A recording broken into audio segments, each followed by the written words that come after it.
Ahí estaba yo, en la puerta del aeropuerto, con mi maleta en la mano y la emoción de una niña pequeña.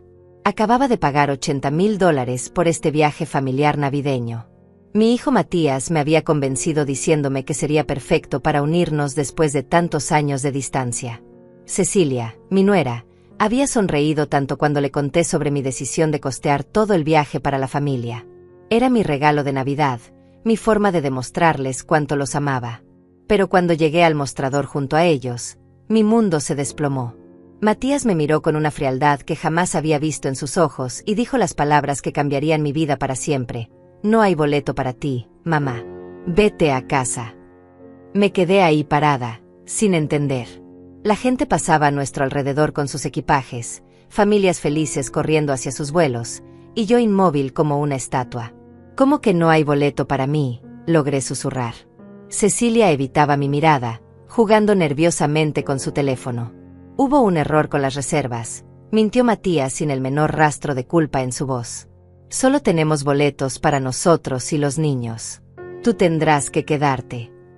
Mis piernas comenzaron a temblar. $80,000. Yo había pagado $80,000 de mis ahorros, dinero que había guardado durante años trabajando como secretaria, dinero que representaba mi seguridad, mi tranquilidad para la vejez. Pero hijo, yo pagué todo este viaje, dije con la voz quebrada, sintiendo las miradas curiosas de otros pasajeros. ¿Cómo es posible que no haya boleto para mí? Matías suspiró con irritación, como si yo fuera una niña molesta haciendo preguntas innecesarias. Mamá, ya te expliqué. Fue un error del sistema. Nosotros no podemos hacer nada.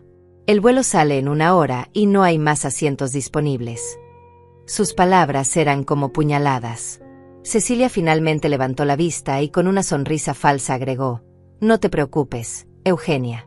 La próxima vez podrás venir con nosotros. ¿La próxima vez? ¿Después de haber pagado este viaje completo y quedarme abandonada en el aeropuerto? Los niños, mis nietos, parecían confundidos. El pequeño se acercó a mí y preguntó: Abuela, ¿por qué no vienes con nosotros? Antes de que pudiera responder, Matías lo tomó de la mano bruscamente. Vamos, se nos hace tarde. Y así, sin más explicaciones, sin un abrazo de despedida, sin siquiera una disculpa sincera, se fueron. Los vi alejarse hacia la puerta de embarque con el equipaje que yo había ayudado a comprar, con la ropa nueva que había costeado para que lucieran bien en el viaje, con los boletos que salieron de mi cuenta bancaria. Me quedé sola en medio del aeropuerto, con mi maleta inútil y el corazón destrozado en 1000 pedazos. La humillación era insoportable. Otros pasajeros me miraban con curiosidad y lástima. Una señora mayor se acercó y me preguntó si me encontraba bien. No pude responder. Las lágrimas comenzaron a brotar sin control. Mi hijo, logré decir entre sollozos. Mi hijo me dejó aquí. Ella me acompañó hasta una silla y me trajo un vaso de agua. ¿Cómo puede un hijo hacer esto a su madre?, me preguntaba una y otra vez. La bondad de esa extraña contrastaba dolorosamente con la crueldad de mi propia familia. Regresé a casa en taxi, llorando en silencio mientras el conductor me miraba por el espejo retrovisor con lástima. $80,000. Prácticamente todos mis ahorros se habían esfumado en un instante. Durante el trayecto, recordé cada detalle de cómo había llegado a esa situación. Matías había llegado a mi casa hace 2 meses, más cariñoso de lo usual. Me había hablado sobre lo importante que era la familia, sobre cómo los niños necesitaban crear recuerdos con su abuela. Mamá, sé que tienes dinero guardado. ¿Por qué no hacemos algo especial? Un viaje a Europa para toda la familia. Será increíble. Sus ojos brillaban con una emoción que creí genuina. Nunca tuvieron la intención de llevarme. Todo había sido una mentira elaborada, una estafa familiar que me había costado no solo mi dinero, sino mi dignidad y mi confianza. Esa noche, sentada en mi sala vacía, con el árbol de Navidad que había decorado pensando en nuestro regreso triunfal, me pregunté cómo había llegado a esto. ¿En qué momento mi hijo se había convertido en un extraño capaz de traicionarme de esta manera tan cruel? La casa se sentía más silenciosa que nunca. Cada objeto me recordaba mi ingenuidad, mi desesperada necesidad de creer que todavía tenía una familia que me amaba. Durante 45 años construí mi vida con disciplina y dedicación. Después de que mi esposo muriera cuando Matías tenía apenas 12 años, me convertí en el sostén único de nuestro hogar.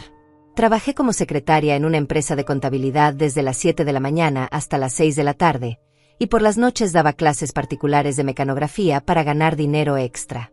Cada peso que entraba a casa tenía un destino específico: comida, educación de Matías, renta, y si sobraba algo, lo guardaba religiosamente en mi cuenta de ahorros. Mi rutina era perfecta, predecible, tranquila.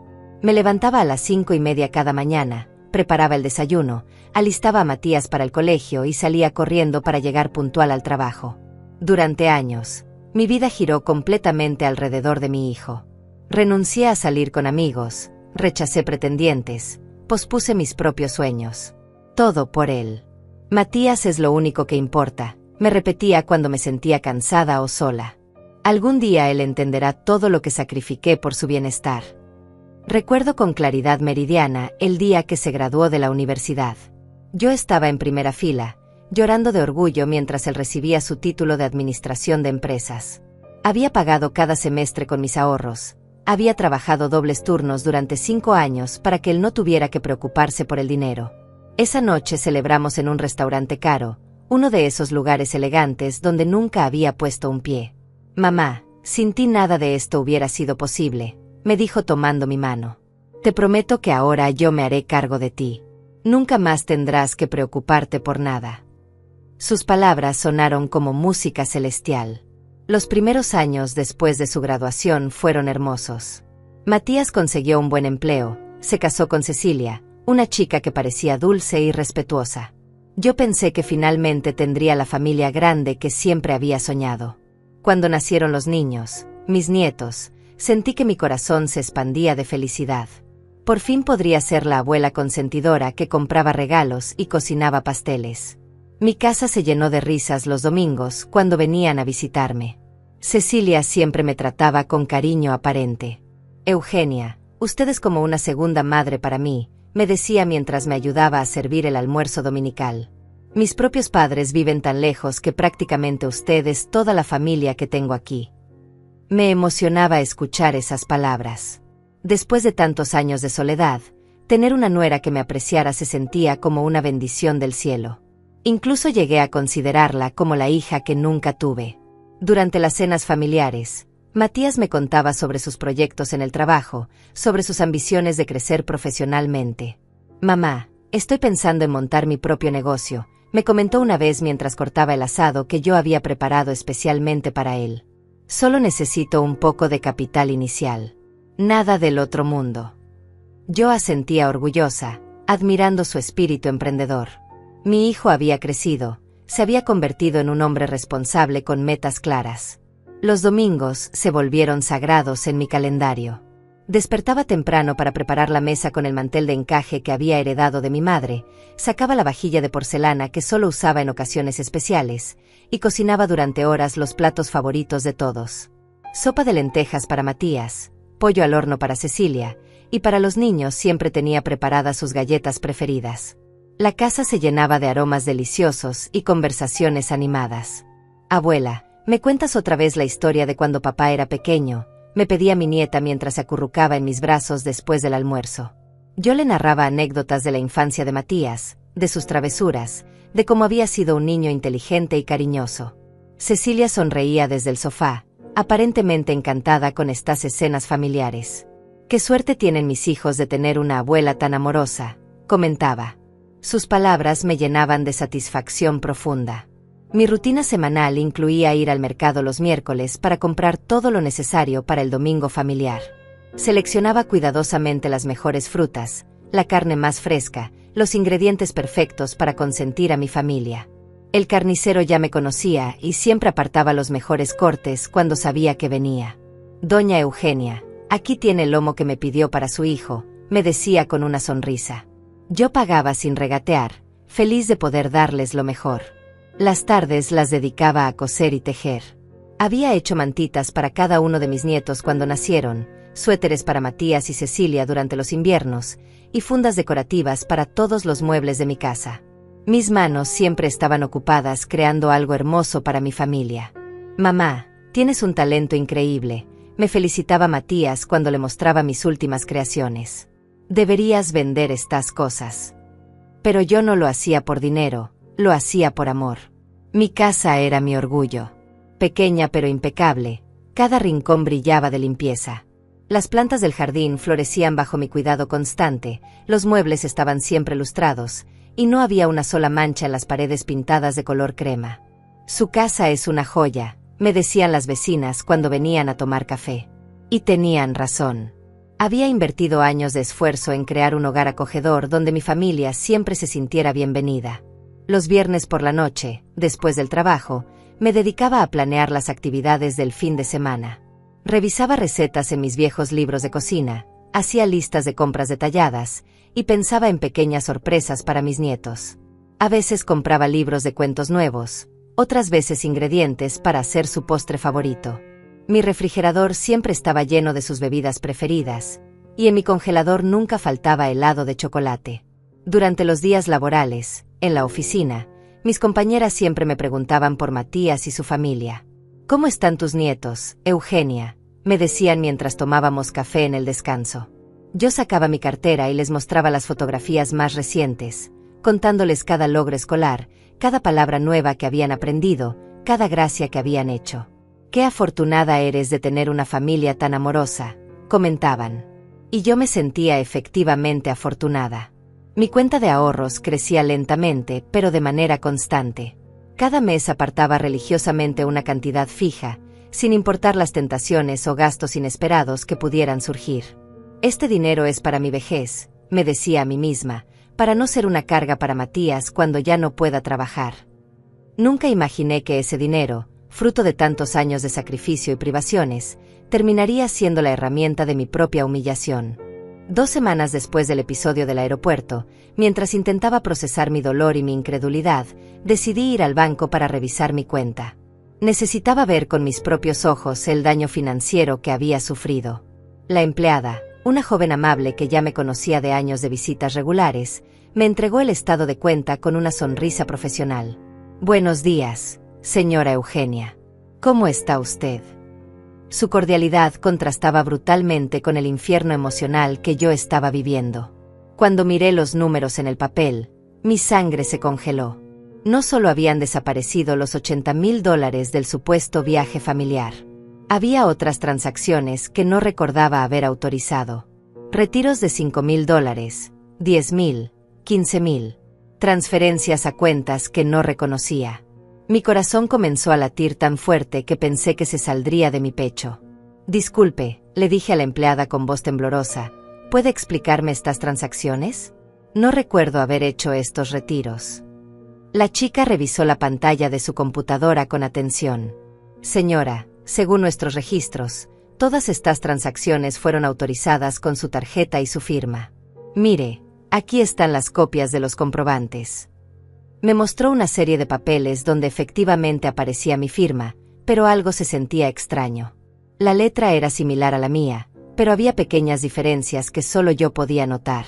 «¿Podría darme copias de todos estos documentos?», le pedí, tratando de mantener la calma. «Necesito revisarlos en casa con más detenimiento».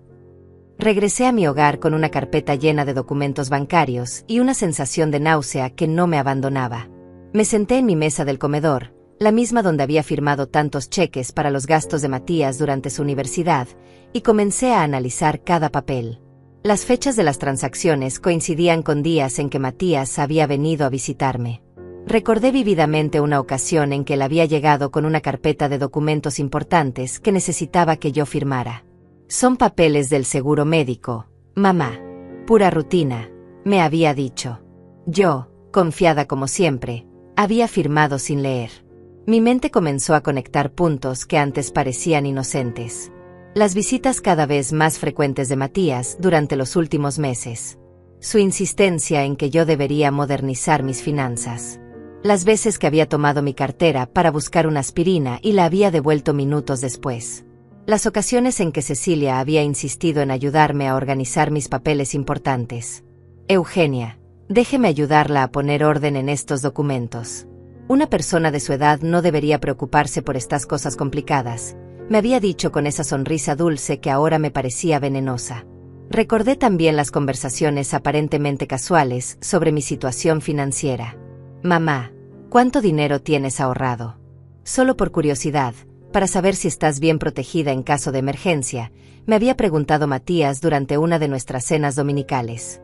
Yo, orgullosa de mi disciplina financiera, le había contado exactamente cuánto había logrado ahorrar a lo largo de los años. Sus ojos habían brillado de una manera que en ese momento interpreté como admiración, pero ahora entendía que era codicia pura. Las piezas del rompecabezas comenzaron a encajar con una claridad dolorosa. Cecilia siempre encontraba excusas para quedarse sola en mi casa mientras yo salía a hacer mandados. No se preocupe, Eugenia, yo me quedo cuidando a los niños mientras usted va al mercado, me decía. Durante esas ausencias, ella tenía acceso completo a mis documentos personales, a mi escritorio, a todos mis papeles importantes. ¿Cuántas veces había fotografiado mi información bancaria?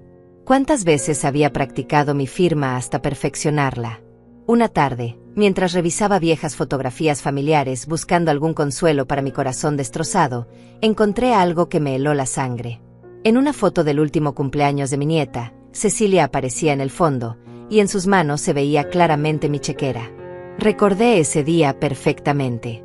Yo había estado en la cocina preparando el pastel cuando ella se ofreció a organizar un poco la mesa del comedor. Ahora entendía qué clase de organización había estado haciendo.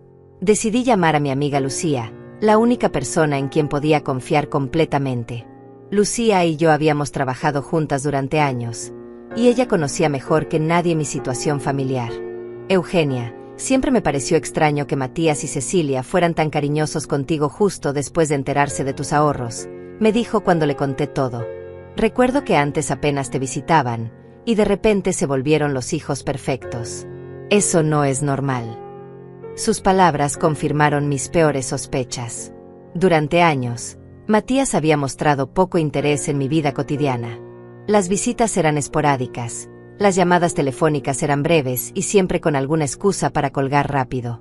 Pero en los últimos meses, desde que había mencionado mis ahorros, se había transformado en el hijo más atento del mundo. Llegaba con flores, me llevaba a cenar a restaurantes elegantes, me compraba regalos costosos que pagaba con mi propio dinero robado. Lucía, ¿tú crees que todo esto fue planeado desde el principio?, le pregunté con la voz quebrada. ¿Crees que el viaje familiar fue solo una excusa para sacarme la mayor cantidad posible de una sola vez? Mi amiga suspiró profundamente antes de responder. Eugenia, yo creo que llevan meses, tal vez años, robándote sistemáticamente. El viaje fue solo el golpe final, la estocada que te dejaría sin nada. Esa noche no pude dormir. Caminé por mi casa como un alma en pena, viendo cada objeto con nuevos ojos. El televisor nuevo que Matías había instalado como regalo sorpresa el mes anterior. Los electrodomésticos que había reemplazado porque los tuyos estaban muy viejos, mamá. Incluso la reparación del techo que había pagado para que estuvieras más cómoda. Todo había salido de mi cuenta bancaria sin que yo lo supiera. Habían estado viviendo una vida de lujo a mis expensas mientras yo seguía llevando el mismo estilo de vida austero de siempre. Me dirigí a mi escritorio y saqué todas las facturas y recibos de los últimos 6 meses. Cada compra costosa que habían hecho, cada mejora en su casa, cada viaje de fin de semana que habían tomado, todo tenía sentido ahora. Habían estado financiando su estilo de vida con mi dinero robado. ¿Cómo pude ser tan ciega?, me pregunté en voz alta en la soledad de mi sala. ¿Cómo no me di cuenta de que me estaban usando? La respuesta era simple y desgarradora: porque los amaba. Porque confiaba en ellos completamente. Porque jamás imaginé que mi propio hijo, la persona por la cual había sacrificado toda mi vida, sería capaz de traicionarme de una manera tan calculada y cruel. El amor de madre me había cegado completamente ante las señales de alarma que ahora parecían tan obvias. Al revisar mi correo electrónico, encontré mensajes del banco que no había leído. Notificaciones sobre transacciones importantes que requerían mi atención. ¿Cómo no había visto estos avisos? Entonces recordé que Cecilia se había ofrecido a ayudarme con la tecnología y había configurado mi computadora para que los correos del banco fueran directamente a una carpeta especial. Para que no se preocupe con tantos mensajes aburridos, me había dicho. Ahora entendía que habían estado interceptando sistemáticamente cualquier comunicación que pudiera alertarme sobre sus actividades fraudulentas. Durante las noches siguientes, Cuando el silencio de mi casa se volvía ensordecedor, comencé a revivir cada momento de los últimos años bajo una nueva perspectiva. Cada conversación, cada gesto aparentemente cariñoso, cada muestra de afecto de Matías y Cecilia ahora se sentía como una mentira elaborada. Me quedaba despierta hasta altas horas, analizando señales que había ignorado, comportamientos que había justificado por amor maternal y actitudes que había malinterpretado como cariño genuino. ¿Será que mi hijo me había amado alguna vez realmente? ¿O todo había sido una actuación calculada? Esta pregunta me torturaba más que el dinero perdido. Recordé su infancia, cuando yo trabajaba dobles turnos para pagarle clases de inglés, de computación, de música. Recordé las noches en que me quedaba despierta ayudándolo con las tareas mientras mis ojos se cerraban de cansancio. ¿En qué momento ese niño que solía abrazarme y decirme te amo, mamá, se había transformado en el hombre frío que me había abandonado en el aeropuerto? Comencé a recordar situaciones específicas que ahora cobraban un significado siniestro. Hace 6 meses, Matías había llegado con una historia sobre problemas financieros en su trabajo. Mamá, la empresa está pasando por una crisis temporal. Es posible que me reduzcan el salario por unos meses, me había contado con expresión preocupada. Yo, siempre protectora, le había ofrecido inmediatamente ayuda económica. Hijo, yo tengo algunos ahorros. No te preocupes, podemos superarlo juntos. Su rostro se había iluminado, pero ahora entendía que no era de alivio, sino de satisfacción por lo fácil que había sido manipularme. Recordé también las veces que Cecilia había llegado con historias emotivas sobre gastos inesperados. Eugenia, el niño necesita un tratamiento dental especial que no cubre el seguro médico, me había dicho con lágrimas en los ojos. No sabemos cómo vamos a pagarlo. Por supuesto, yo había sacado mi chequera inmediatamente. Los nietos son lo más importante, le había dicho mientras firmaba un cheque por $5,000. Ahora me preguntaba si alguna vez había existido realmente ese tratamiento dental, o si había sido otra mentira para vaciar mi cuenta. La manipulación había sido tan sutil, tan gradual, que no me había dado cuenta de que estaba siendo drenada económicamente. Cada solicitud de ayuda venía acompañada de tanto cariño aparente, tantos abrazos, tantas palabras dulces, que yo me sentía afortunada de poder ayudar a mi familia. Eres la mejor madre del mundo, me decía Matías después de cada transferencia bancaria. No sé qué haríamos sin ti. Esas palabras que antes llenaban mi corazón de felicidad ahora sonaban como el veneno más cruel. Pensé en todos los sacrificios que había hecho durante mi vida por Matías. Las veces que había comido arroz con huevos durante semanas para poder pagarle libros nuevos. Las ocasiones en que había caminado kilómetros bajo la lluvia para ahorrar el dinero del transporte y poder comprarle los zapatos deportivos que tanto quería. Los inviernos en que había usado el mismo abrigo viejo para poder pagarle clases particulares. Todo ese amor, toda esa dedicación, ¿había significado tan poco para él? Recordé el día en que me había enfermado gravemente hace 3 años. Había tenido una neumonía que me mantuvo en cama durante 2 semanas. Matías había venido a visitarme una sola vez, y esa visita había durado apenas 20 minutos. Mamá, tengo mucho trabajo. Cecilia vendrá a cuidarte, me había dicho mientras salía apresuradamente. Cecilia efectivamente había venido, pero ahora me daba cuenta de que sus visitas coincidían con los días en que yo recibía cheques de pensión o tenía dinero en efectivo en casa. ¿Había estado robándome incluso mientras estaba enferma y vulnerable?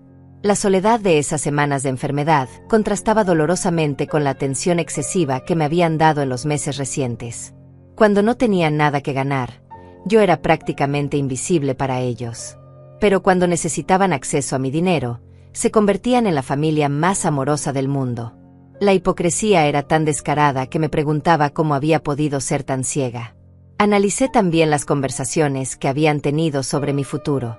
En varias ocasiones, Cecilia había mencionado casualmente la posibilidad de que yo me mudara a una residencia para adultos mayores. Eugenia, hay lugares muy bonitos donde usted podría estar más acompañada, me había dicho mientras hojeaba folletos publicitarios que había traído por casualidad. Una persona de su edad necesita cuidados especiales. Yo siempre había rechazado la idea, diciendo que me sentía perfectamente capaz de cuidar mi propia casa. Pero ahora entendía que ellos habían estado planeando deshacerse de mí una vez que hubieran agotado mis recursos financieros. Durante una de esas conversaciones sobre residencias, Matías había comentado, «Mamá, Sería más fácil para nosotros visitarte si estuvieras en un lugar central. ¿Visitarme? Si en los últimos años las visitas habían sido cada vez más espaciadas, excepto cuando necesitaban algo de mí. La ironía era cruel. Querían internarme en una residencia para visitarme más, cuando en realidad solo me visitaban para robarme.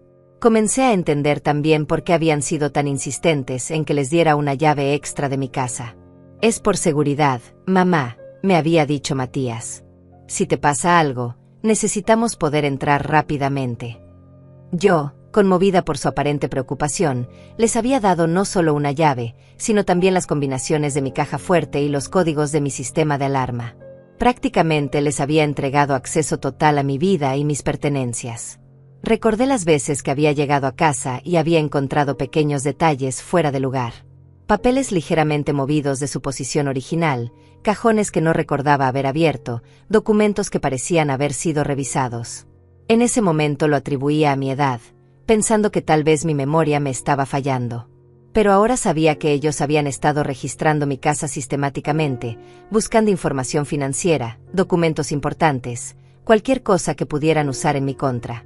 La planificación había sido meticulosa.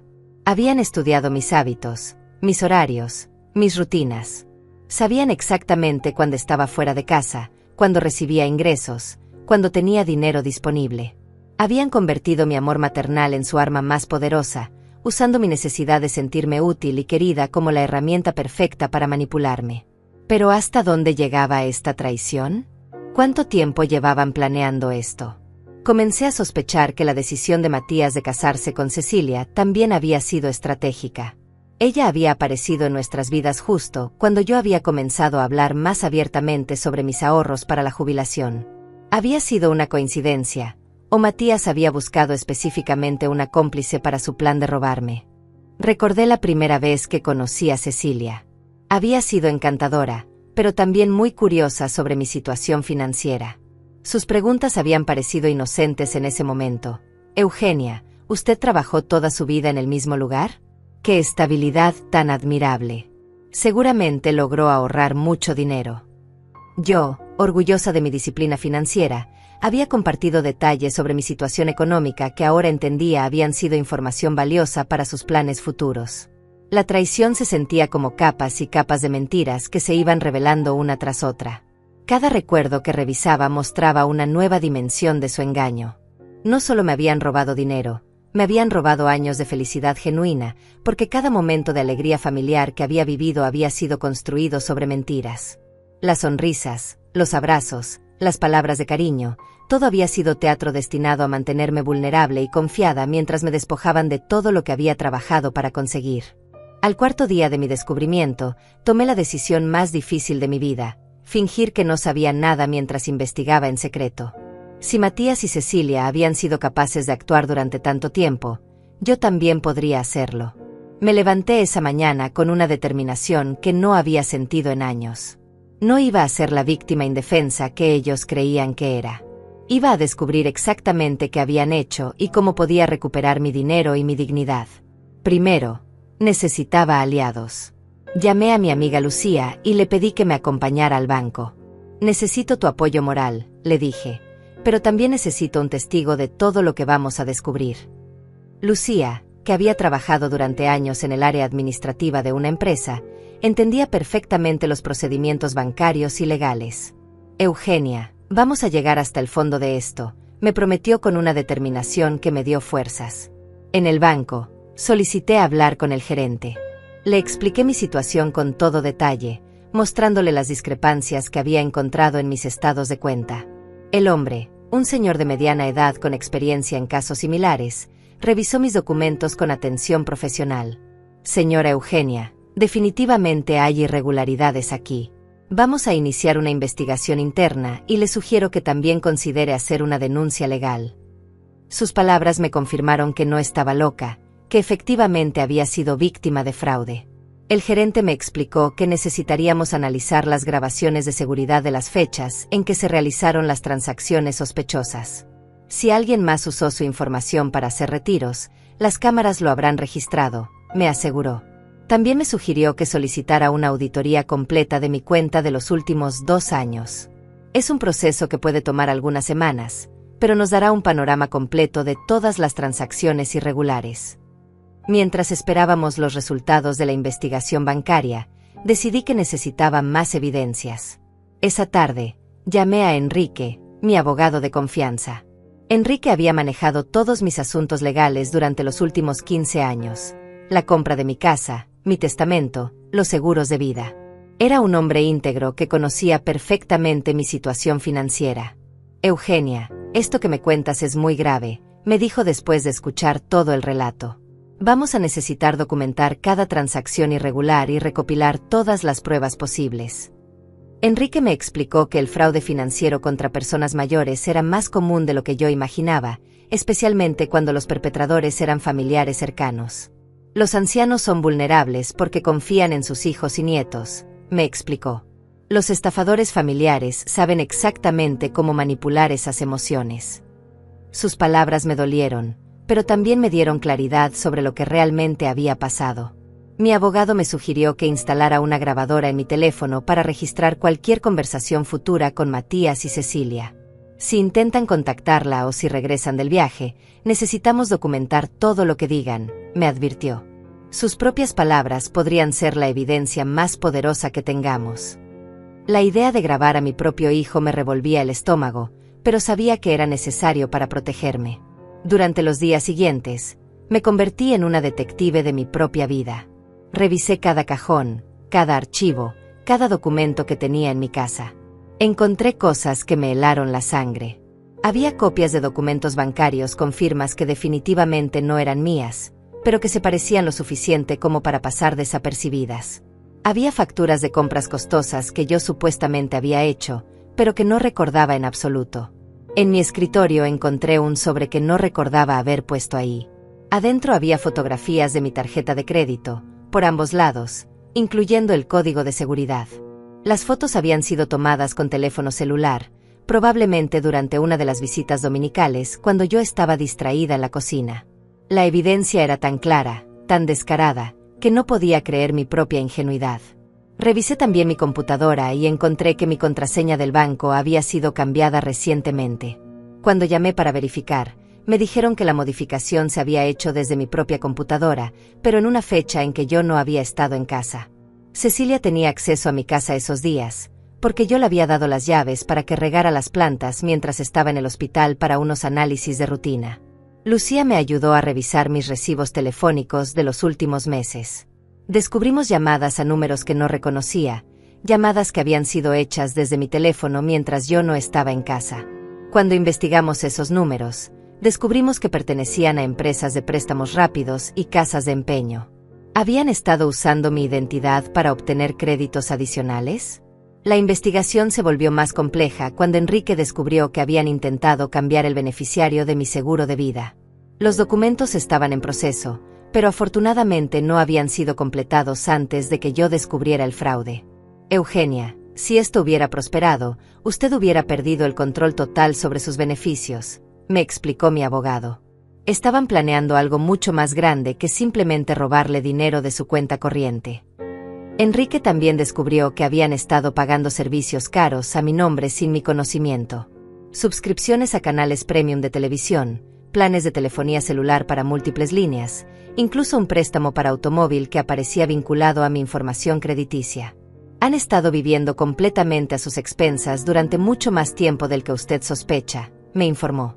Durante una de mis visitas al banco para revisar más documentos, la empleada que siempre me había atendido me confesó algo inquietante.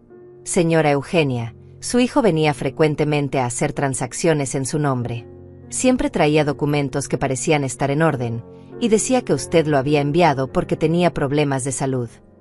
La chica parecía genuinamente preocupada. Nosotros nunca sospechamos nada porque él conocía todos sus datos personales y tenía copias de sus documentos de identidad. Esta revelación me destrozó emocionalmente, pero también me dio más evidencias. Matías había estado visitando el banco regularmente, haciéndose pasar por mi representante autorizado. Había inventado historias sobre mi supuesta mala salud para justificar por qué yo no podía ir personalmente. La empleada me mostró registros de al menos 12 visitas en los últimos 6 meses, cada una resultando en retiros significativos. Decidí también investigar sus propias finanzas. Con la ayuda de Enrique, descubrimos que Matías y Cecilia habían hecho compras importantes en los últimos meses que no coincidían con sus ingresos declarados. Un automóvil nuevo, renovaciones costosas en su casa, un viaje a Europa el mes anterior al supuesto viaje familiar. Todo pagado con dinero que no podían justificar legalmente. La evidencia más devastadora llegó cuando Enrique consiguió acceso a algunos de sus registros financieros a través de la investigación legal. Habían abierto cuentas bancarias usando mi información como aval, habían solicitado tarjetas de crédito a mi nombre, y habían estado transfiriendo dinero sistemáticamente desde mis cuentas hacia las suyas. El fraude no había comenzado con el viaje navideño. Ese había sido simplemente el golpe final de una operación que llevaba más de 2 años en ejecución. Durante las noches, mientras recopilaba toda esta información, me sentía como si estuviera despertando de una pesadilla que había durado años. Cada nueva evidencia que encontraba me mostraba lo ciega que había estado, pero también me daba más determinación para luchar. Ya no era solo una anciana indefensa que había sido engañada, me estaba convirtiendo en una mujer que iba a pelear por justicia. La fase de investigación silenciosa me estaba empoderando de una manera que no había experimentado en años. Por primera vez en mucho tiempo, sentía que tenía control sobre mi propia vida.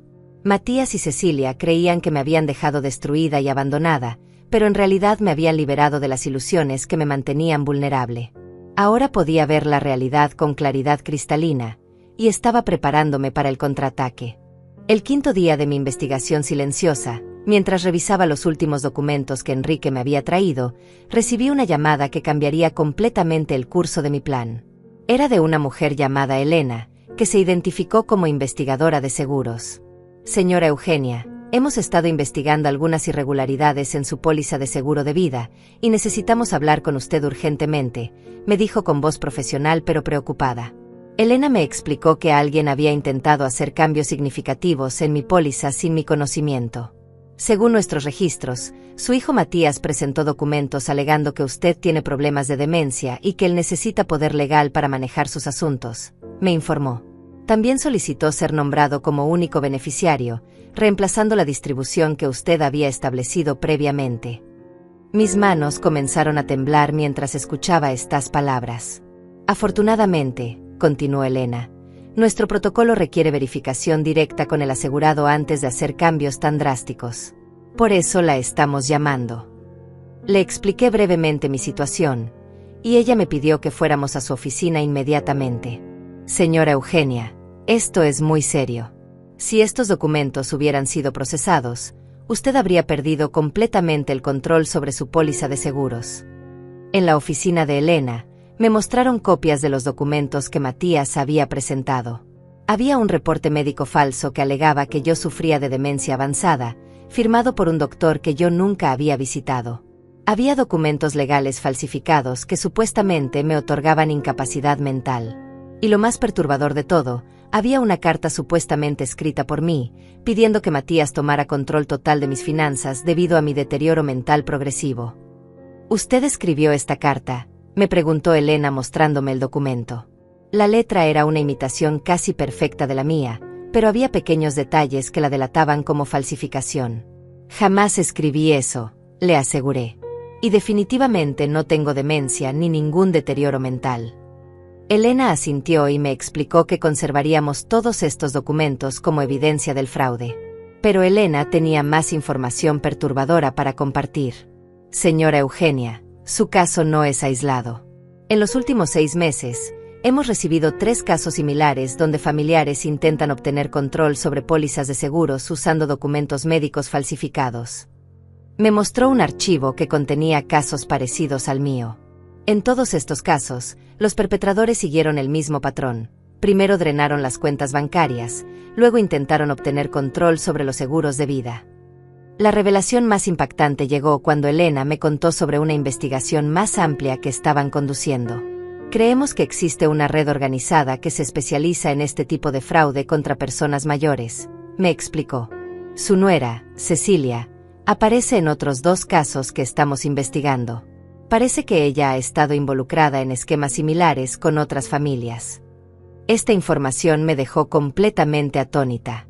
¿Cecilia había hecho esto antes? ¿Con otras familias? Matías sabía sobre sus actividades previas, o él también había sido manipulado por ella. Elena me mostró fotografías de vigilancia donde se veía a Cecilia entrando a oficinas de seguros con documentos, acompañada de hombres mayores que no eran Matías. En estos casos, ella se presentaba como nuera preocupada de hombres viudos que supuestamente necesitaban ayuda para manejar sus finanzas. ¿Está diciendo que mi nuera es una estafadora profesional?, pregunté tratando de procesar esta información abrumadora. Eso es exactamente lo que estamos investigando, confirmó Elena. Y basándonos en los patrones que hemos observado, creemos que su matrimonio con Matías podría haber sido parte de una estrategia a largo plazo para acceder a su dinero. Elena me explicó que necesitarían mi cooperación para tender una trampa cuando Matías y Cecilia regresaran de su viaje. Si logramos que admitan sus intenciones o que intenten proceder con más documentos fraudulentos, tendremos evidencia suficiente para procesar a toda la red, me dijo. ¿Estaría dispuesta a ayudarnos? Por supuesto que acepté. Ya no era solo mi dinero lo que estaba en juego, otras personas mayores estaban siendo victimizadas por la misma red. Durante los días siguientes, Elena y su equipo me entrenaron sobre cómo actuar cuando Matías y Cecilia regresaran. Me enseñaron a usar un dispositivo de grabación oculto y me dieron un teléfono especial que podía activar una señal de emergencia si me sentía en peligro. Su seguridad es nuestra prioridad, me aseguró Elena. Tendremos agentes posicionados cerca de su casa en todo momento. Mientras tanto, seguí recopilando evidencia con la ayuda de Enrique y Lucía. Descubrimos que Cecilia había estado usando múltiples identidades falsas para abrir cuentas bancarias. Tenía al menos 3 tarjetas de identificación diferentes, todas con su fotografía pero con nombres distintos. ¿Cuánto tiempo llevaba operando de esta manera? ¿Cuántas familias había destruido antes que la mía? Enrique también descubrió que el apartamento donde supuestamente vivían Matías y Cecilia estaba rentado bajo uno de los nombres falsos de ella. Eugenia, es posible que ni siquiera estén legalmente casados, me informó. No encontramos registro de matrimonio bajo sus nombres reales. Esta revelación añadió otra capa de traición a la situación. ¿Mis nietos eran realmente mis nietos? ¿O eso también era parte de la mentira? Durante una de nuestras reuniones de planificación, Elena me contó más detalles sobre los otros casos. Una de las víctimas anteriores era un viudo de 75 años que perdió más de $200,000 antes de que pudiéramos intervenir, me relató.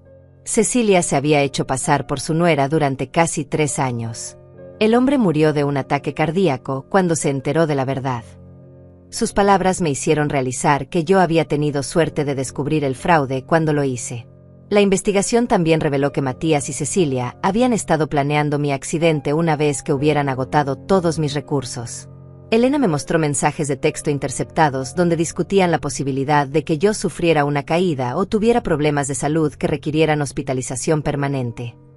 Señora Eugenia, estos mensajes sugieren que su vida podría haber estado en peligro real, me advirtió. Esta revelación me aterrorizó más que la pérdida del dinero. ¿Realmente habrían sido capaces de hacerme daño físico? ¿O matarme? Los mensajes que Elena me mostró eran tan fríos, tan calculadores, que me costaba creer que mi propio hijo hubiera participado en escribirlos. Cuando la vieja esté fuera del camino, podremos vender la casa y desaparecer, decía uno de los mensajes atribuidos a Matías. Elena me explicó que la red funcionaba con un sistema muy organizado. Cecilia identifica objetivos potenciales, personas mayores con dinero pero sin mucha familia. Luego se acerca a hijos o familiares que puedan ser manipulados o corrompidos. En algunos casos, los familiares son cómplices voluntarios.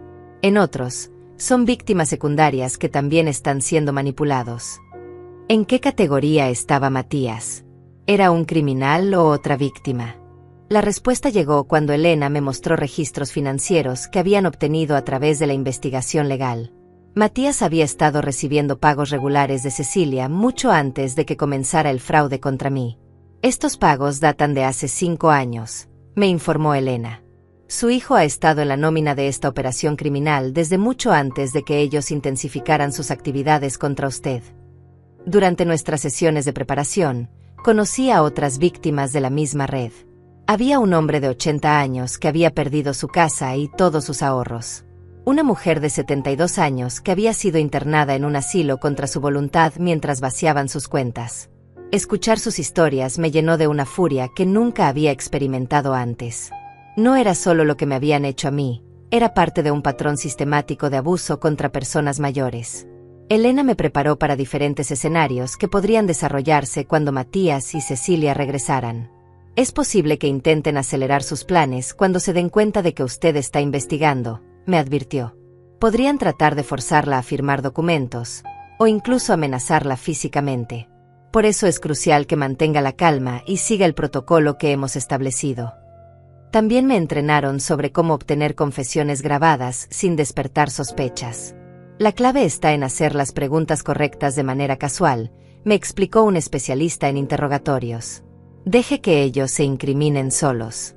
La gente culpable tiende a sobreexplicar cuando se sienten acorralados. El día antes de que Matías y Cecilia regresaran de su viaje, Elena me aseguró que todo estaba listo para la operación. Señora Eugenia, usted ha sido increíblemente valiente durante todo este proceso, me dijo. Mañana vamos a cerrar esta red criminal de una vez por todas, y usted va a recuperar no solo su dinero, sino también su dignidad y su paz mental. 3 semanas después del episodio del aeropuerto, escuché el ruido familiar del auto de Matías estacionándose frente a mi casa. Mi corazón comenzó a latir aceleradamente, pero esta vez no era de emoción por verlos, sino de nerviosismo por lo que estaba a punto de suceder. Durante estas semanas de investigación, había descubierto mucho más de lo que jamás imaginé posible. Ahora tenía todas las cartas en mis manos, y ellos no tenían idea de lo que los esperaba. Me asomé discretamente por la ventana y los vi bajando del automóvil con sus maletas, bronceados y relajados después de su viaje europeo pagado con mi dinero robado. Cecilia llevaba un vestido verde nuevo que probablemente había comprado en París, y Matías tenía puesta una chaqueta de cuero que jamás había visto antes. Los niños corrían hacia la puerta principal con emoción, cargando bolsas llenas de souvenirs que habían comprado con mi dinero. La ironía era tan cruel que casi me hizo vomitar. Respiré profundamente y activé el dispositivo de grabación que Elena me había dado. El plan era simple pero efectivo. Actuar como la anciana confundida y dolida que ellos esperaban encontrar, mientras los guiaba sutilmente hacia confesiones incriminatorias. Elena y su equipo estaban posicionados en vehículos cercanos, listos para intervenir si la situación se volvía peligrosa. Abrí la puerta con una expresión de dolor y confusión que había practicado frente al espejo durante días. Matías, Cecilia, dije con voz temblorosa, pensé que nunca los volvería a ver. Los niños corrieron hacia mí para abrazarme, y por un momento mi corazón se ablandó. Ellos eran inocentes en todo esto, víctimas de los adultos que deberían protegerlos. Hola mamá, dijo Matías con una sonrisa que ahora me parecía completamente falsa. ¿Cómo has estado? Esperamos que no hayas estado muy sola. Su preocupación fingida me revolvió el estómago, pero mantuve mi actuación. He estado confundida, respondí con voz quebrada. Han pasado cosas extrañas desde que se fueron. Cecilia se acercó y me tomó del brazo con esa familiaridad falsa que ahora reconocía como manipulación pura. ¿Qué tipo de cosas extrañas, Eugenia?, preguntó con voz melosa. Espero que no hayas tenido problemas con los vecinos curiosos. Ya sabes cómo es la gente cuando ve a una señora mayor viviendo sola. No, no son los vecinos, dije dejando que mi voz sonara más frágil. Es mi dinero. No entiendo qué está pasando con mi dinero. Vi cómo Matías y Cecilia intercambiaron una mirada rápida, apenas perceptible, pero yo estaba observando cada microexpresión en sus rostros. ¿Tu dinero?, preguntó Matías con tono condescendiente. Mamá, ya hablamos sobre esto antes del viaje. A veces la edad nos hace olvidar cosas o confundir los números. ¿Has estado revisando tu cuenta bancaria otra vez? Su actitud paternalista me encendió de rabia por dentro, pero mantuve mi fachada vulnerable. Sí, fui al banco, admití con voz temblorosa. Y no entiendo por qué hay tantos retiros que no recuerdo haber hecho. La empleada me mostró documentos con mi firma, pero yo no recuerdo haber firmado nada de eso. Estaba plantando las semillas para que ellos se sintieran obligados a explicar las transacciones fraudulentas. Cecilia se sentó a mi lado en el sofá y tomó mis manos con falsa compasión. Eugenia, querida, esto es exactamente lo que hemos estado discutiendo Matías y yo. Estamos preocupados por tu memoria. Has estado haciendo cosas y luego no las recuerdas. Sus palabras eran como veneno envuelto en miel. ¿Cosas como qué?, pregunté fingiendo confusión genuina. Esta era la pregunta clave que Elena me había enseñado a hacer. Los criminales siempre necesitan justificar sus mentiras con más mentiras, y cada explicación falsa los hundiría más profundo. Matías se aclaró la garganta y se sentó en la silla frente a mí. Mamá, el mes pasado nos llamaste llorando porque necesitabas dinero urgentemente para una emergencia médica. Nos pediste que fuéramos al banco contigo para hacer retiros. ¿No lo recuerdas? Su capacidad para mentir con tanta naturalidad me sorprendió, incluso después de todo lo que había descubierto. ¿Una emergencia médica?, repetí con genuina confusión, porque efectivamente no recordaba nada de eso. ¿De qué tipo? ¿Cuándo fue eso? Vi cómo Cecilia le hacía una seña casi imperceptible a Matías, como diciéndole que continuara con la mentira. Fue cuando tuviste esos dolores en el pecho, intervino Cecilia con una actuación convincente. Estabas tan asustada que insististe en que necesitabas sacar dinero para pagar tratamientos privados porque no confiabas en el seguro médico. Nosotros tratamos de tranquilizarte, pero tú insististe. Su habilidad para crear historias detalladas sobre eventos que nunca habían ocurrido era aterradora. Además, añadió Matías, has estado hablando sobre regalar dinero a organizaciones benéficas. El mes pasado donaste $15,000 a una fundación para niños. Tampoco recuerdas eso. Otra mentira elaborada para justificar el dinero que habían robado. Me quedé en silencio por un momento, fingiendo que estaba tratando de recordar estos eventos ficticios. En realidad, estaba grabando cada palabra de sus mentiras. No recuerdo nada de eso, dije finalmente con voz preocupada. Están diciendo que estoy perdiendo la memoria. No queremos asustarte, mamá, dijo Matías con falsa gentileza, pero sí estamos preocupados. Por eso pensamos que tal vez sería bueno que alguien te ayude a manejar tus finanzas. Solo temporalmente, hasta que te sientas mejor. Ahí estaba, la propuesta que Elena había predicho que harían. ¿Alguien como quién?, pregunté con voz pequeña. Bueno, yo soy tu hijo, respondió Matías como si fuera la cosa más natural del mundo. Podría hacerme cargo de tus cuentas bancarias, asegurarme de que no hagas transacciones que después no recuerdas. Sería más seguro para ti. Cecilia asintió vigorosamente. Es por tu propio bien, Eugenia. Las personas de tu edad son objetivos frecuentes de estafadores. Si Matías maneja tu dinero, nadie podrá aprovecharse de ti. La ironía de que los verdaderos estafadores me estuvieran advirtiendo sobre estafadores era tan absurda que casi me río. Pero si ustedes manejan mi dinero, dije con voz temblorosa, ¿cómo voy a saber que no se están aprovechando de mí? Era una pregunta directa diseñada para provocar reacciones defensivas que los incriminarían aún más. Matías se puso de pie abruptamente, claramente molesto por mi pregunta. ¿Cómo puedes siquiera sugerir algo así?, dijo con indignación fingida. Soy tu hijo. Todo lo que he hecho en mi vida ha sido para cuidarte y protegerte. ¿Realmente crees que te robaría? Su actuación era convincente, pero yo conocía la verdad. No, por supuesto que no, me apresuré a decir, retrocediendo ante su agresividad. Es solo que estoy confundida. No entiendo qué está pasando conmigo. Volví a asumir el papel de anciana vulnerable para calmar su ira. Cecilia intervino con voz suave pero firme. Eugenia, creo que deberíamos llevarte a ver a un doctor. Un especialista en memoria. Para que puedas tener paz mental sobre tu condición. Sabía exactamente hacia dónde se dirigía esta conversación. Elena me había advertido que intentarían obtener un diagnóstico médico falso para justificar tomar control legal sobre mis finanzas. Ya tengo doctor, protesté débilmente. El doctor Ramírez me ha atendido durante años y siempre dice que estoy bien.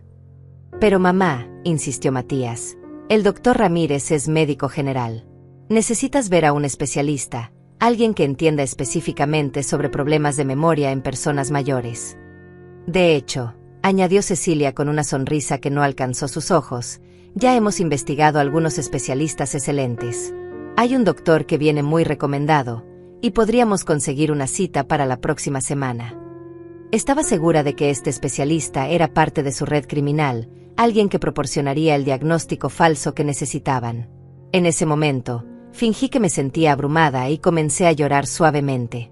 No quiero ir a doctores extraños, dije entre sollozos. Tengo miedo de lo que puedan encontrar. ¿Y si realmente estoy perdiendo la cabeza? Mis lágrimas eran reales, pero no por las razones que ellos pensaban. Lloraba por la traición, por la pérdida de la familia que creía tener. Matías se sentó a mi lado y me abrazó, y por un momento terrible, mi corazón maternal se ablandó ante su contacto. Pero entonces recordé todas las evidencias que había recopilado, todos los documentos falsificados, todos los robos sistemáticos. Este abrazo era solo otra herramienta de manipulación. No llores, mamá, me susurró al oído. Vamos a cuidarte. Nunca tienes que preocuparte por nada mientras yo esté aquí. Sus palabras sonaban hermosas, pero yo sabía que eran mentiras. Elena había predicho exactamente este momento, el momento en que me ofrecerían protección mientras me despojaban del último vestigio de independencia. Está bien, dije secándome las lágrimas y fingiendo resignación. Si ustedes creen que es lo mejor para mí, confío en su juicio. Vi cómo se relajaron inmediatamente al escuchar mi aparente sumisión. Cecilia incluso sonrió con lo que parecía ser alivio genuino. Eres muy sabia, Eugenia. Tomar esta decisión ahora te va a ahorrar muchos problemas en el futuro. Matías se levantó del sofá con energía renovada. Perfecto, mamá. Mañana mismo podemos ir al banco y hacer los arreglos necesarios para transferir el control de tus cuentas. También programaremos la cita con el especialista para que tengas paz mental sobre tu condición. La velocidad con la que querían proceder confirmaba mis sospechas. Necesitaban actuar rápido antes de que yo cambiara de opinión o descubriera más sobre sus actividades. ¿Tan pronto?, pregunté con voz temblorosa. ¿No deberíamos pensarlo un poco más? No, mamá, respondió Cecilia con firmeza. Mientras más tiempo pasemos sin tomar medidas, más vulnerable estarás. Ya has perdido bastante dinero sin darte cuenta. No podemos permitir que eso continúe. En ese momento, fingí recordar algo importante. Oh, pero hay algo que debo contarles, dije con expresión preocupada. Mientras ustedes estuvieron fuera, un hombre del banco vino a visitarme. Dijo algo sobre irregularidades en mi cuenta. Mentí deliberadamente para ver sus reacciones. Sus rostros se tensaron inmediatamente. ¿Un hombre del banco vino aquí?, preguntó Matías con voz aguda. ¿Qué tipo de irregularidades mencionó? Podía ver el pánico creciendo en sus ojos. No entendí muy bien, respondí fingiendo confusión. Habló sobre transacciones que no coincidían con mis patrones habituales o algo así. Me dijo que podría ser víctima de fraude. Cecilia y Matías intercambiaron miradas alarmadas. Mamá, espero que no le hayas dado ninguna información a ese hombre, dijo Cecilia con urgencia. Los estafadores frecuentemente se hacen pasar por empleados bancarios para obtener datos personales de personas mayores. Su capacidad para proyectar sus propios crímenes sobre otros era asombrosa. Le dije que tenía que preguntarles a ustedes primero. Mentí. Él dijo que regresaría la próxima semana para hablar conmigo nuevamente. Vi cómo el pánico se intensificaba en sus expresiones. Estaban calculando mentalmente cuánto tiempo tenían antes de que su esquema fuera descubierto por las autoridades bancarias.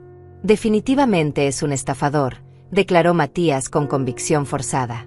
Mamá, bajo ninguna circunstancia debes hablar con esa persona cuando regrese. Los empleados bancarios reales no hacen visitas domiciliarias a menos que sea una emergencia extrema. Su desesperación por controlar la narrativa era palpable. Pero él tenía identificación del banco, insistí, añadiendo más presión a su paranoia. Y conocía detalles específicos sobre mis cuentas. La identificación se puede falsificar fácilmente, respondió Cecilia rápidamente. Y si alguien tiene acceso a tu información bancaria, podrían conocer esos detalles sin ser empleados legítimos. En ese momento, decidí aumentar la tensión aún más. Él también mencionó algo sobre investigar a personas que tienen acceso a mi información financiera, dije observando cuidadosamente sus reacciones. Dijo que los casos de fraude familiar están aumentando y que tenían que verificar a todas las personas que manejan asuntos financieros de adultos mayores. El color se drenó completamente del rostro de Matías. ¿Mencionó específicamente el fraude familiar?, preguntó con voz estrangulada. Sí, confirmé. Dijo que los hijos y nueras son frecuentemente los perpetradores porque tienen fácil acceso a documentos e información personal. Cada palabra que decía era como un clavo en el ataúd de su compostura. Cecilia comenzó a caminar nerviosamente por la sala. Eugenia, esto es muy preocupante. Si hay investigadores haciendo preguntas sobre tu familia, podrían estar tratando de crear problemas donde no los hay. Su intento de minimizar la situación era desesperado. Tal vez deberíamos consultar con un abogado antes de hablar con cualquier investigador. ¿Un abogado?, repetí con sorpresa fingida. ¿Por qué necesitaríamos un abogado si no hemos hecho nada malo? La pregunta los puso en una posición imposible. Si decían que necesitaban protección legal, estarían admitiendo implícitamente que había algo que ocultar.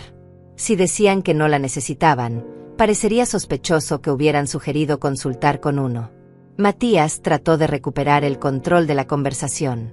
No es que hayamos hecho algo malo, mamá. Es solo que los investigadores a veces malinterpretan situaciones inocentes. Si nosotros te hemos ayudado con transacciones bancarias en el pasado, podrían verlo como sospechoso sin entender el contexto completo. ¿Qué tipo de contexto?, pregunté con inocencia estudiada.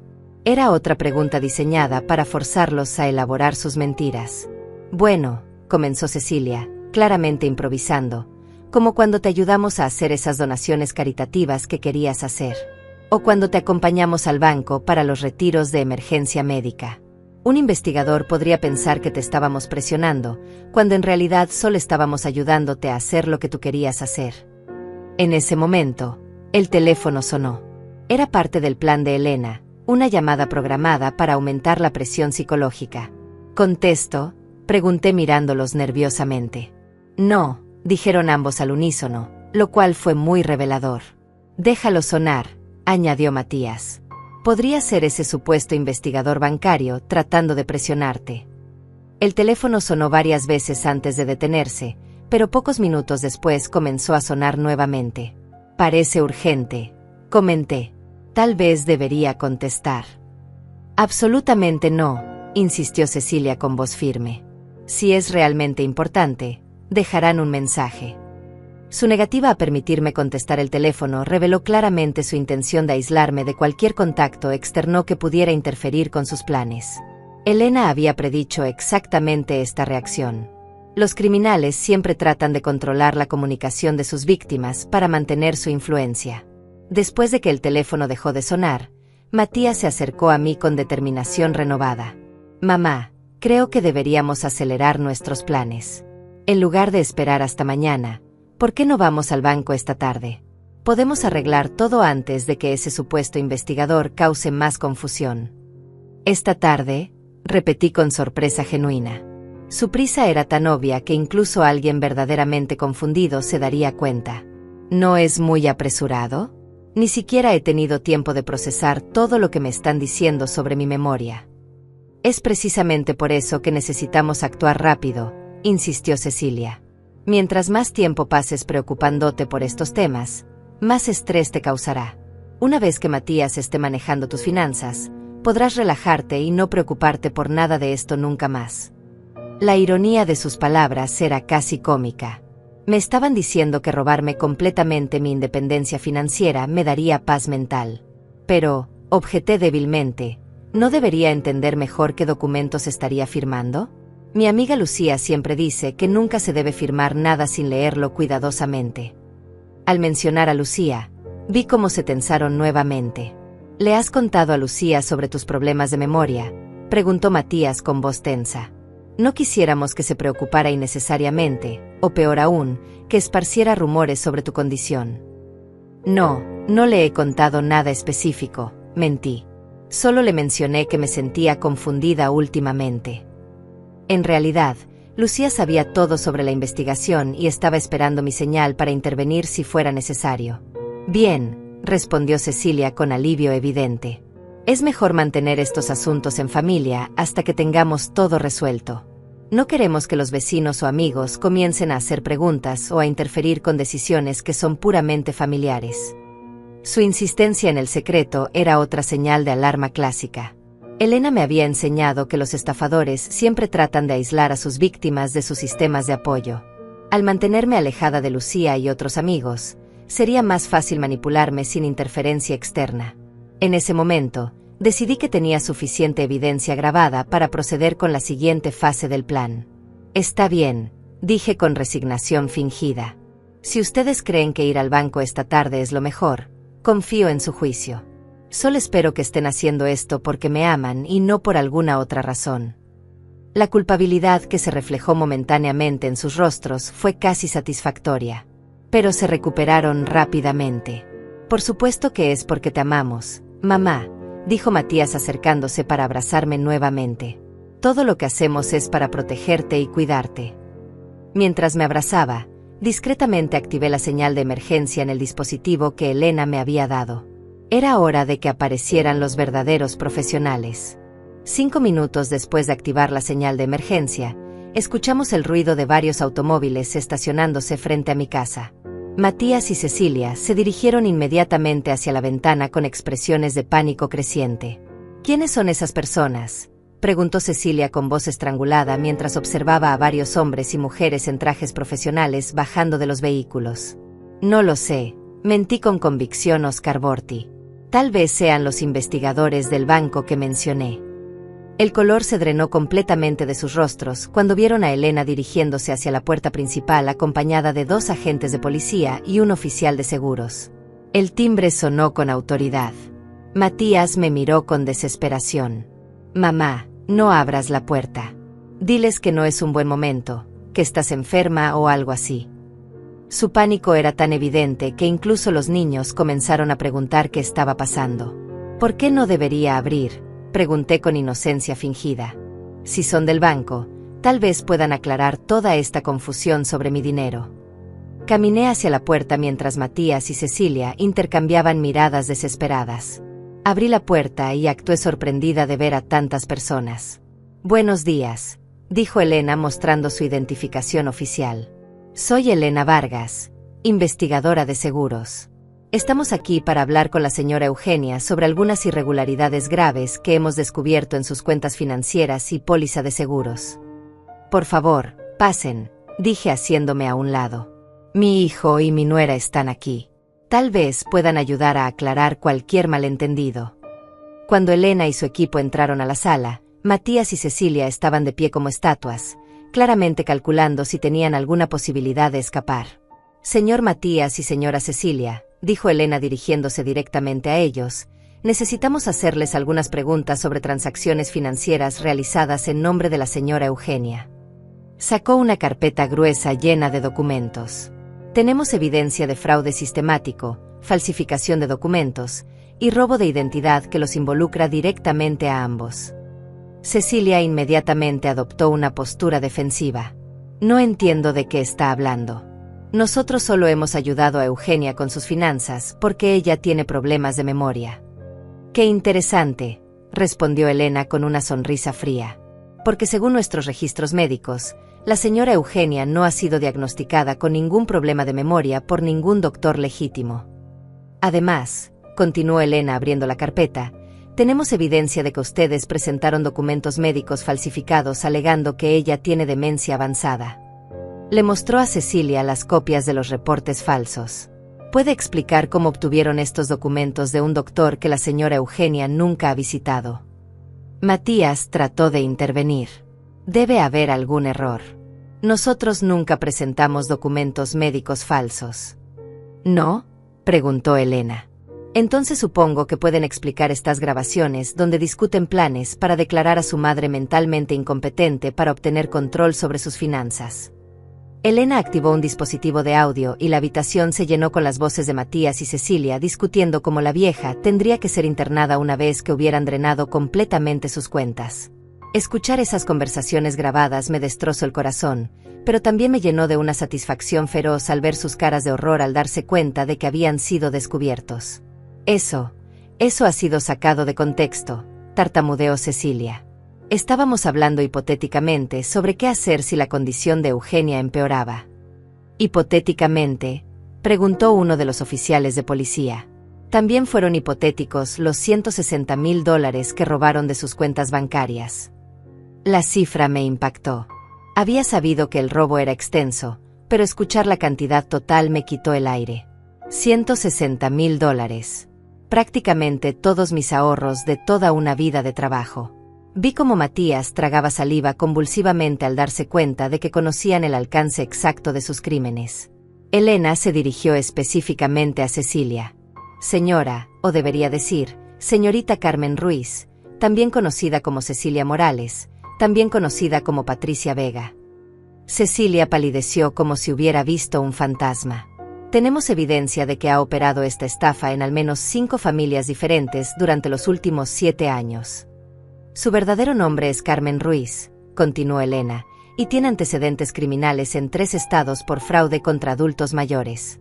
Su supuesto matrimonio con Matías nunca fue registrado legalmente bajo ninguno de sus nombres reales. Esta revelación me golpeó como un martillo. Matías sabía que ella era una criminal profesional, o él también había sido manipulado. La respuesta llegó cuando Elena mostró transferencias bancarias que documentaban pagos regulares de Carmen a Matías que databan de 5 años atrás, mucho antes de que comenzara el fraude contra mí. Señor Matías, dijo Elena, usted ha estado recibiendo pagos de esta organización criminal durante años. ¿Puede explicar por qué Carmen le ha estado pagando $20,000 mensuales desde 2020? Matías abrió y cerró la boca como un pez fuera del agua, claramente sin tener ninguna explicación plausible. Uno de los oficiales de policía se acercó a Cecilia, o Carmen, con esposas. Carmen Ruiz, queda arrestada por fraude, robo de identidad, falsificación de documentos y conspiración para cometer fraude contra adultos mayores. Mientras le leían sus derechos, ella me miró con una expresión de odio puro que me heló la sangre. Matías González, continuó el otro oficial, queda arrestado por los mismos cargos como cómplice en esta operación criminal.